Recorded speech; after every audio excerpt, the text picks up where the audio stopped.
This is a continuation of a story we've been touching upon for months now. What's going on in California, how California is leading the country in terms of radical comprehensive sex education, all of the ways that California is appropriating from parents and taking parental prerogative away. They have decided, California, we know they can't teach their kids how to read, we know they can't teach literacy, we know they can't teach college-ready math, but they are now comprehensively going to teach your kids under a new proposed health advisory curriculum. They're going to begin to teach really radical things. Alex, take a moment and lay out the situation. Yeah, this health education framework, as they're referring to this abomination, it basically starts sexualizing and confusing the children beginning in kindergarten, right? We broke the story at Freedom Project a few months ago when these were just a draft policy document that was being discussed. They recommend a book for 5-year-old children that teaches them that there are infinite genders. They can be nous trois or agender or pangender or neutral spirit, all these kinds of wacky ideas. And for kindergartners, right? They're telling the kindergartners, you might have been born in the wrong body. You might actually be a girl in a boy's body. From the youngest ages possible, teaching them things that are just unspeakable, that you can't even talk about here. And it gets progressively worse, if you can imagine. By the time they're in middle school, they need to know about polyamory, where these are sexual relationships involving multiple partners.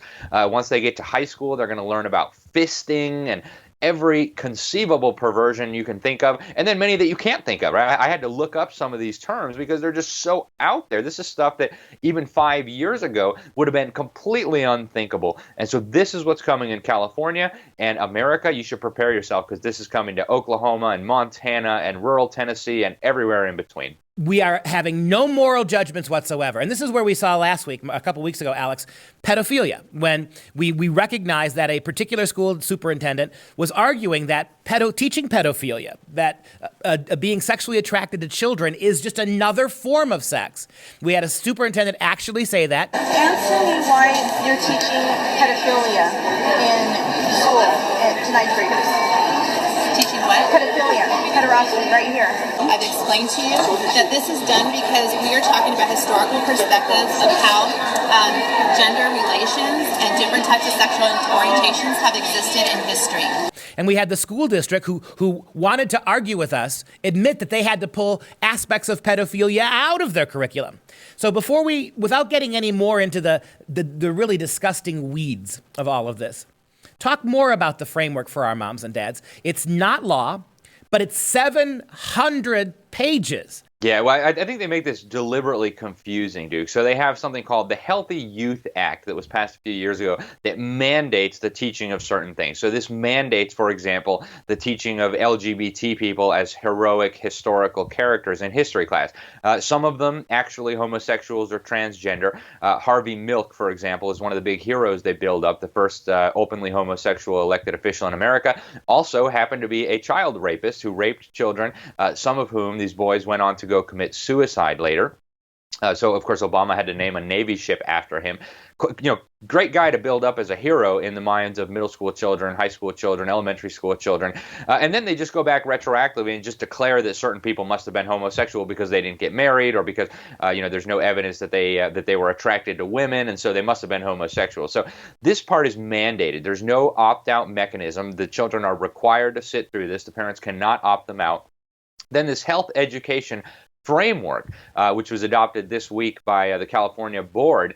This is supposed to be kind of guidance, right? So the school districts are all expected to adopt something that complies with this, but it's not technically law. And so what you have is the school districts have options. Do you want poison A, poison B, or poison C? It's all poison, and you still have to drink some poison, but you get a little bit of choice in terms of what poison you're going to drink.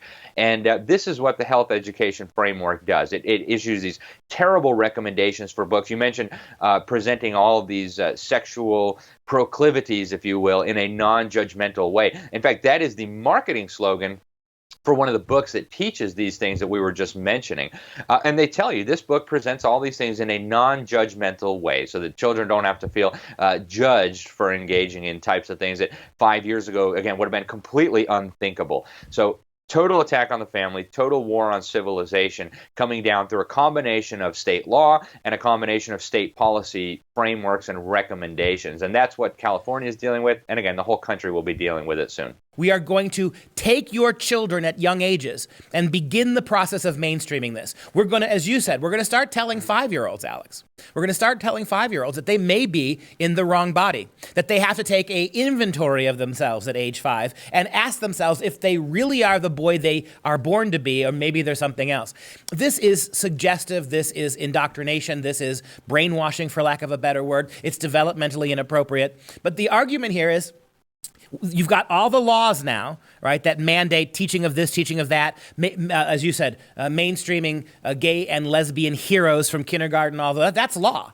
And if you're going to make a law that says you have to mainstream all these different forms of sexual experimentation, then the guidance just tells them how to implement the law. There is no getting around this. By normalizing and even encouraging homosexuality, the schools are going to produce a whole lot more of it.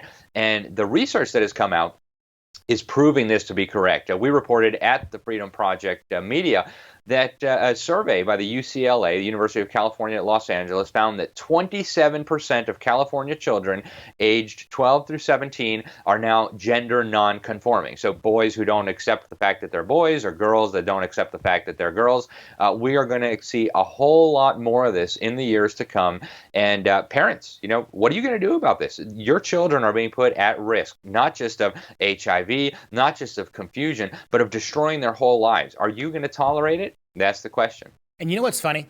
The same public school progressives who put boundaries around everything, boundaries around speech, around discourse, boundaries around the Second and First Amendments, boundaries around what kids are allowed to eat on college campuses, constantly fencing off individual liberties and freedoms whenever progressive issues are at stake. When it comes to sexuality, they are literally arguing for a boundless sexuality. No holds barred, no boundaries, no walls, everything all the time, anytime, taught to your kids as if it's the same thing. We are light years away from simply teaching kids the biology of sex. Sperm and egg, male and female. We're so far away from that, which we were promised in the 70s it would never get beyond that, right? As your friend in California said. And now we're in a situation where there are absolutely no sexual boundaries, and there are absolutely no boundaries that parents are allowed to erect for their kids either. I completely agree. And, the American College of Pediatricians put out a paper some years ago now where they said that telling children that they might have been born in the wrong body and that they can take drugs, dangerous drugs, puberty blockers and hormones, and mutilate their genitals and actually become the other gender, that's not just, a disagreement of opinion. That is institutionalized child abuse. And I am inclined to agree 100%. What is happening in these schools is institutionalized child abuse, and I think parents need to think real hard before they trust their children with schools that are promoting, that are normalizing this kind of behavior, this kind of non-morality, if you will. Very dangerous. Alex Newman, we will be talking about this again. Thank you for your very, very important report.